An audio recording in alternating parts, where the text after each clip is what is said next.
Commander Jake Morrison stood at the large window of the Coalition flagship UCS Liberty. His eyes moved across the endless stars that filled the dark space around them. Behind each point of light were worlds that had known nothing but war for 500 years. The weight of those years pressed down on his shoulders like a heavy blanket. The war room behind him buzzed with quiet activity. Alien officers from dozens of different species worked at their stations. Their voices mixed together in a low hum of different languages and clicking sounds. Some had fur, others had scales, and a few looked almost like humans but with different, colored skin or extra arms. They all shared the same tired look in their eyes. Jake turned away from the window and walked to the main display table. The holographic map showed the current battle lines across the galaxy. Red zones marked Zaphirian territory, while blue areas belonged to the Coalition. The map looked like a sick patient covered in red and blue bruises. Neither side had gained much ground in the past 50 years. Admiral Lisa Hayes approached the table. She was a tall woman with short gray hair and sharp green eyes. Her uniform bore the marks of many battles, and a thin scar ran from her left ear to her chin.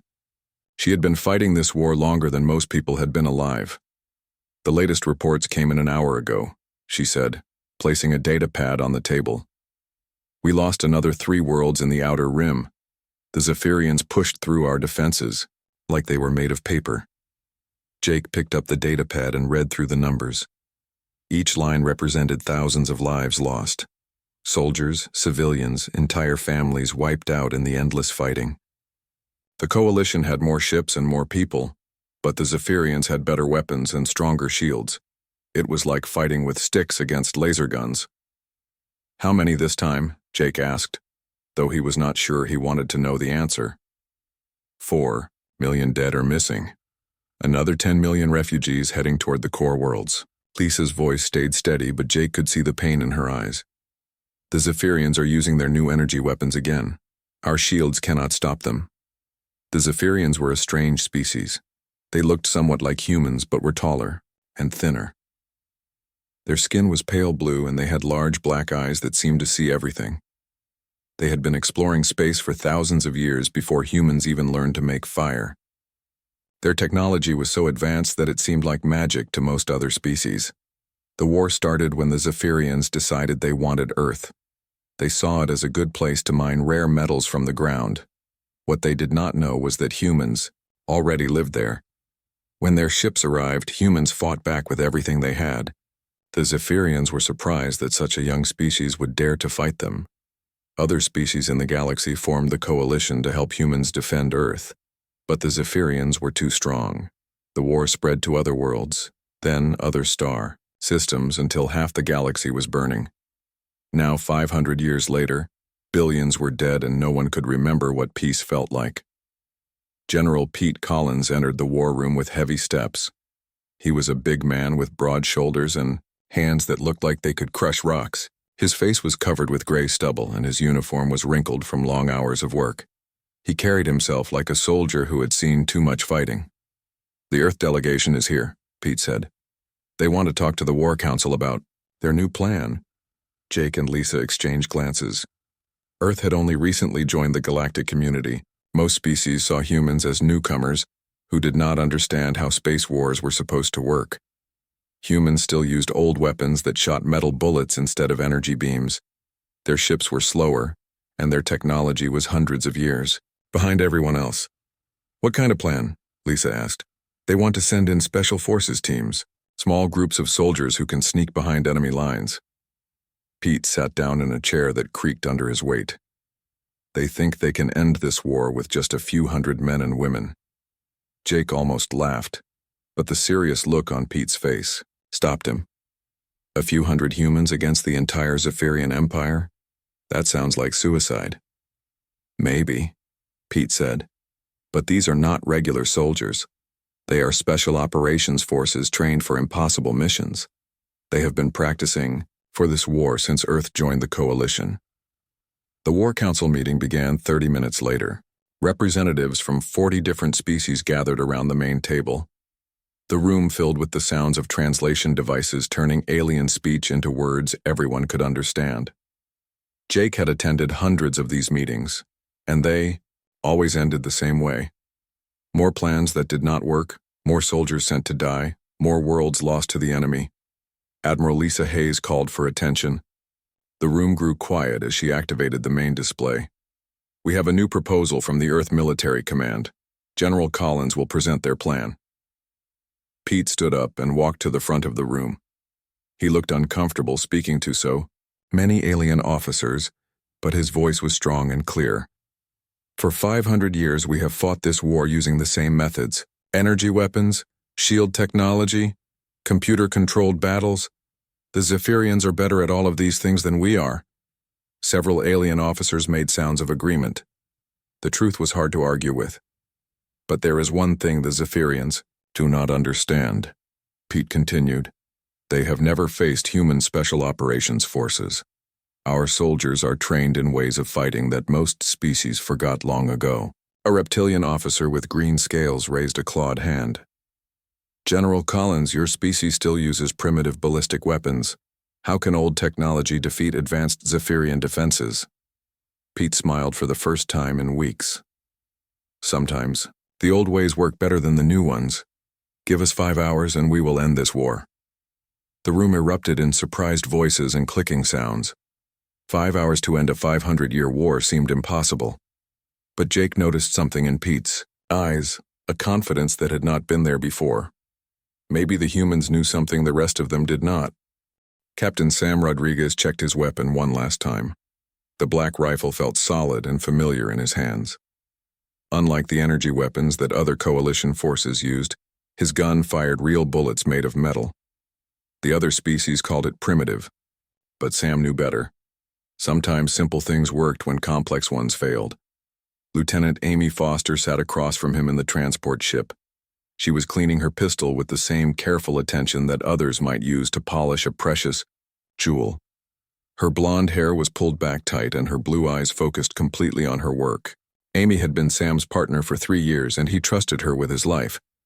The transport ship was actually a captured Zaphirian vessel. The human tech team had spent weeks learning how to fly it properly.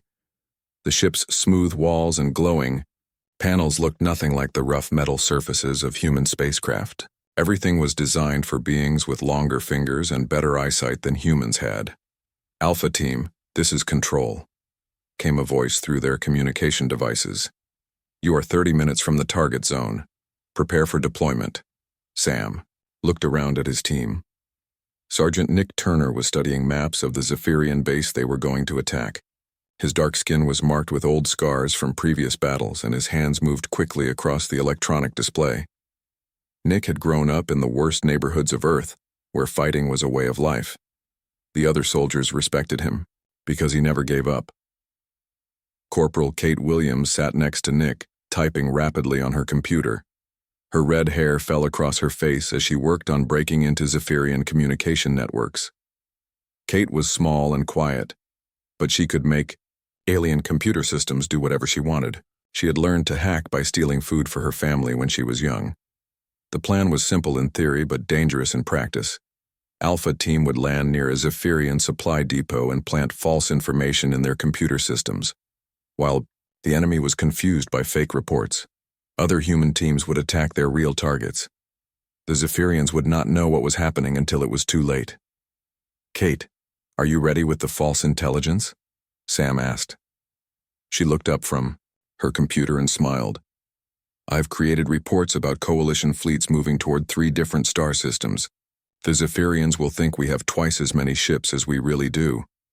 Their commanders will panic and pull forces back to defend those areas." This was the human advantage that other species did not understand. Humans had spent thousands of years lying to each other in wars. They knew how to make enemies believe things that were not true. The Zaphirians were honest by nature and found it hard to recognize lies and tricks. Nick finished studying his maps and put them away. The supply depot has 50 guards and 2 shield generators. Standard Zaphirian security setup.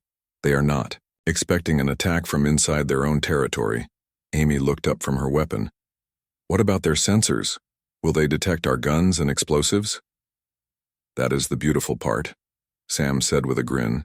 "Their sensors look for energy signatures, Our bullets and bombs do not use energy technology. To their machines, we will look like we are carrying harmless metal objects.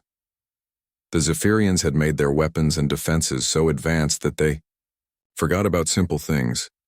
Their shields could stop energy beams that could destroy planets, but a regular bullet could pass right through. Their sensors could detect a single photon from light years away, but they could not see gunpowder explosives. Staff Sergeant Ben Clark sat in the back of the transport with boxes of human-made bombs. He was a big man with gentle brown eyes that did not match his deadly skills. Ben could blow up almost anything with the right combination of chemicals and timing. He had learned his trade by working in Earth's mining colonies, where explosions were part of daily life. "Target acquired," announced the pilot. "Beginning descent to landing zone." Through the small windows, Sam could see the Zaphirian supply depot below. It looked like a collection of silver domes connected by covered walkways. Bright lights created a circle of safety in the darkness of the alien world. Guards walked slowly around the buildings, confident that no enemy could reach them this deep in Zaphirian space. The transport ship landed softly behind a hill that blocked them from the depot's view. The team gathered their equipment and prepared to leave the safety of their ship. Each soldier carried enough weapons and supplies to fight for hours if necessary. "Remember the mission," Sam told his team. "Get in, plant the false information, destroy the real supplies, and get out. We have 1 hour before the next phase begins." Nick opened the ship's door, and cold alien air rushed inside. The world smelled different from Earth, with a metallic taste that made humans feel uneasy. Strange plants grew in twisted shapes, and 2 small moons hung in the purple sky like watching eyes. The team moved through the darkness toward their target. They used hand signals instead of radio communication to avoid detection. Each soldier had practiced these movements hundreds of times until they could work together without making any sound. As they got closer to the depot, Sam could see Zaphirian guards walking their routes. The aliens moved in perfect patterns, exactly the same every time. They followed their orders precisely and never changed their behavior. This made them predictable, which was exactly what the humans needed. Kate pulled out her portable computer and connected it to a communication cable that ran between the depot buildings. Her fingers moved across the keyboard like a musician playing a complex song. Within minutes, she had broken through the Zaphirian security systems. "I am in their network," she whispered. "Uploading the false fleet reports now." Miles away, other human teams were beginning their own missions. The 5-hour countdown to end the war had begun, and Alpha Team was leading the charge into enemy territory. Major Chris Baker sat in front of a wall of screens, showing Zaphirian military bases across the galaxy. His job was different from the soldiers sneaking through enemy territory. While they fought with guns and explosives, Chris fought with ideas and fear. He was about to show the Zaphirians something they had never seen before. The room around him was filled with speakers, cameras, and transmission equipment. Other human soldiers worked at computers, preparing to send messages that would reach every Zaphirian command center at the same time. They called it psychological warfare, but Chris preferred to think of it as teaching aliens about human nature. "Are all the transmission channels ready?" Chris asked. Sergeant Linda Gray looked up from her control panel. Her dark eyes were focused and determined. "All channels are open, sir. We can reach their main command ships and planetary bases. They will not be able to block our signal for at least 10 minutes. 10 minutes would be enough." Chris had spent months preparing this presentation. It contained videos, images, and historical records from Earth's violent past. The Zaphirians were about to learn why humans were different from every other species in the galaxy. Lieutenant Colonel Ryan Hayes was leading his own team toward a Zaphirian stronghold on the planet Carrion. The base was built into the side of a mountain and protected by energy shields that could stop any known weapon. But Ryan was not planning to use known weapons. Major Kelly Stone crawled beside him through the rocky terrain. Her face was painted with dark colors to blend in with the shadows. She carried a backpack full of Earth-made explosives that would not show up on alien sensors. Kelly had learned her skills fighting in Earth's mountain wars, where soldiers had to be tougher than the rocks they hid behind. "The shield generator is 200 meters ahead," Kelly whispered. I can see 3 guards walking around it. Ryan studied the Zaphirian guards through his binoculars. They moved slowly and looked bored. After 500 years of war, they probably thought no enemy could reach this deep into their territory. They were about to learn how wrong they were. The Zaphirians had never developed the same understanding of fear that humans had. Their species had evolved through cooperation and logic. They solved problems by thinking about them carefully and working together. The idea of using terror as a weapon was completely foreign to them. This was exactly what the humans were counting on. Back in the transmission room, Chris Baker activated the first part of his psychological attack. Screens across Zaphirian space began showing images from Earth's history. Battlefields covered with bodies, cities destroyed by war, soldiers fighting with determination even when facing certain death. The Zaphirian commanders who saw these images were shocked. They had studied human military equipment and found it primitive, but they had never studied human military spirit. Now they were seeing what 500 years of constant warfare had created. A Zaphirian officer on the command ship Starfire stared at his screen in horror. The images showed human soldiers charging toward enemy positions even while being shot. Other pictures showed humans fighting with knives and bare hands when their guns ran out of ammunition. These were not the actions of a logical species. "What are these creatures?" the Zaphirian commander asked his aide. "How can they keep fighting when they know they will die?" The aide had no answer. In Zaphirian culture, when a battle was clearly lost, the logical thing to do was surrender and try again later. But humans seemed to fight harder when things looked hopeless. This made no sense to the alien mind. On planet Kirion, Ryan Hayes and Kelly Stone had reached the shield generator. The device hummed quietly as it created an invisible barrier around the mountain base. Kelly began placing her explosives around the generator's support columns while Ryan watched for guards. The bombs Kelly used were simple by galactic standards. They contained chemicals that burned very hot and created a lot of pressure. No computer, chips, no energy systems, nothing that alien sensors could detect. Just basic chemistry that humans had been using for centuries. Captain Tony Wright was leading another team toward a different Zaphirian base. With him was Lieutenant Rachel Green, a small woman with quick reflexes and an expert knowledge of alien building designs. They were about to prove that sometimes the front door was the best way in. The Zaphirian base was surrounded by walls and protected by automated defense systems, but these systems were designed to stop energy weapons and flying vehicles. They were not designed to stop 2 humans with rope, flashbang grenades, and determination. Tony and Rachel climbed over the wall using simple climbing equipment. The alien sensors detected them but classified them as harmless because they carried no energy weapons. The automated defenses ignored them completely. Inside the base, Zaphirian officers were beginning to panic as more psychological warfare broadcasts reached their screens. They were seeing videos of human training exercises where soldiers learned to fight in hand-to-hand combat. The aliens watched in amazement as humans practiced hitting each other with sticks and throwing each other to the ground. "Why do they train to hurt each other?" asked a Zaphirian communications officer. "This makes no logical sense." Her commander had no answer. The Zaphirians had eliminated physical violence from their society thousands of years ago. They settled disagreements through discussion and logical debate. The idea of deliberately practicing violence was as foreign to them as peace was to humans. Chris Baker smiled as he watched the confusion spreading through Zaphirian command centers. The first phase of psychological warfare was working perfectly. Now it was time for Phase 2. He activated another set of broadcasts, these ones showing human military ceremonies. Videos of soldiers receiving medals for acts of incredible bravery. Speeches about fighting for freedom and protecting innocent people.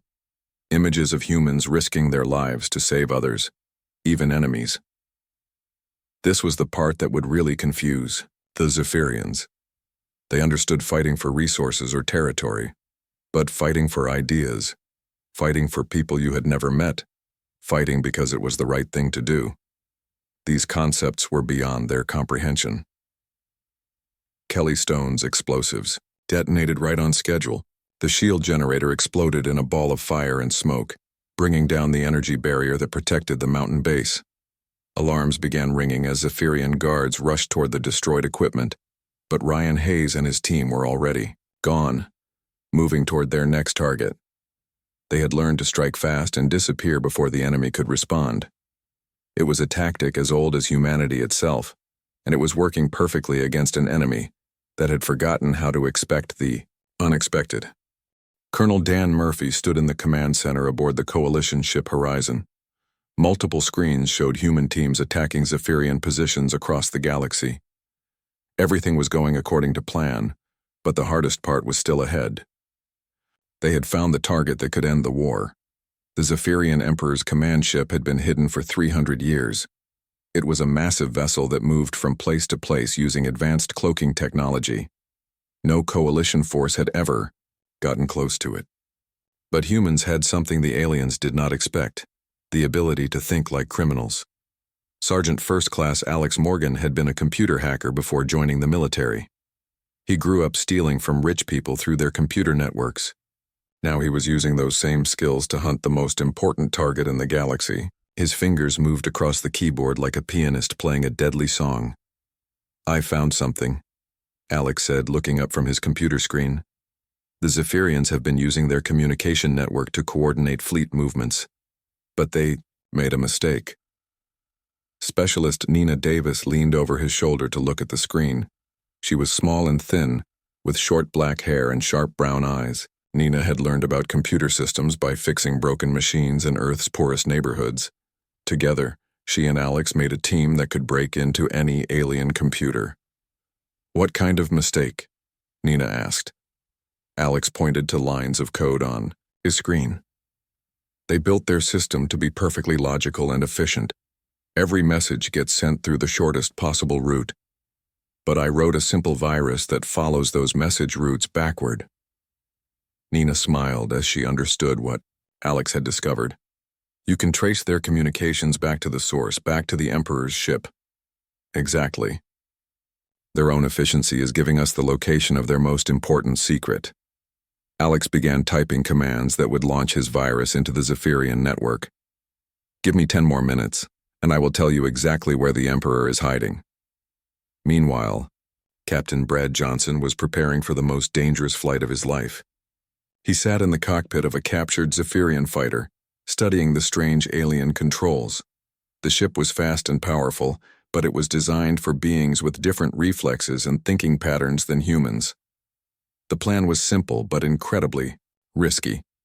Brad and 5 other human pilots would fly captured Zaphirian ships toward the Emperor's hidden vessel. The enemy would think they were friendly forces returning from patrol. By the time the Zaphirians realized the truth, it would be too late. Brad had learned to fly by racing aircraft through Earth's dangerous mountain canyons. While other species used computers to control their ships, humans still relied on instinct and quick reactions. This gave them an advantage that no alien technology could match. "Phoenix Squadron, this is base control," came a voice through Brad's headset.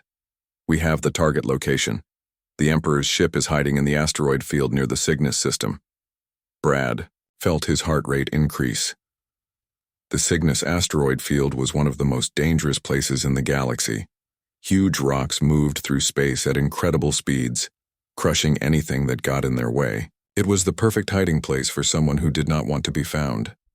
"Roger, base control. Phoenix Squadron is ready for departure." Brad started his ship's engines and felt the familiar vibration that meant he was about to go into battle. Back on the horizon, Alex Morgan's virus had done its job. The location of the Emperor's command ship appeared on the main screen as a red dot surrounded by the chaos of moving asteroids. Colonel Dan Murphy studied the tactical display and shook his head. "That is a death trap," he said. "How are our pilots supposed to get through all those rocks?" Alex looked up from his computer with a confident smile. "Sir, human pilots have been flying through dangerous places since we first left Earth. Our people learned to navigate by sight and instinct. The Zaphirians rely on computer guidance systems. What does that mean for our mission?" Colonel Murphy asked. Nina answered for her partner. "It means the Emperor chose to hide in a place where his own people cannot fly very well. But our pilots grew up dodging obstacles and making split-second decisions. The asteroids will actually help us. Master Sergeant Carl White was already aboard one of the Zaphirian ships, checking his equipment one final time. He was a demolitions expert who had spent years learning how to destroy things quietly and efficiently. His job was to plant explosive charges throughout the Emperor's ship once they got inside. Sergeant Major Janet Adams sat across from him, cleaning her rifle with practiced movements. She was older than most of the other soldiers, with gray hair and scars that told the story of a lifetime spent fighting. Janet had volunteered for this mission because she wanted to see the war end before she got too old to fight. "Are you nervous?" Carl asked. Janet looked up from her weapon and smiled. "I have been fighting this war for 30 years. If we can end it today, then everything we have done will have been worth it." The human pilots launched their captured ships and began the dangerous journey toward the Cygnus asteroid field. Brad Johnson led the formation, using his instincts to guide them through the maze of moving rocks. Behind him, the other pilots followed his lead, trusting in human skill and determination. As they flew deeper into the asteroid field, the Zaphirian Emperor's ship appeared on their sensors. It was enormous, larger than some Coalition space stations. The vessel was covered with weapons and protective armor, making it look like a floating fortress. "There it is," Brad said over the radio. "The ship that has been commanding this war for 500 years. Alex Morgan's virus continued to work its way through the Zaphirian computer network. Reports began appearing in their system about massive Coalition fleets approaching from multiple directions. Panic spread through Zaphirian command centers as officers tried to figure out how their enemies had gathered so many ships so quickly. The Emperor himself received reports that made his blood run cold. According to his intelligence officers, the Coalition had somehow built 3 times as many ships as they possessed just days before. Worse yet, these new ships were heading directly towards Zaphirian homeworlds. What the Emperor did not know was that all of these reports were lies, created by human hackers. There were no massive fleets, no new ships, no attacks on homeworlds. There were just a few hundred human special forces soldiers who understood that sometimes the best weapon was fear itself.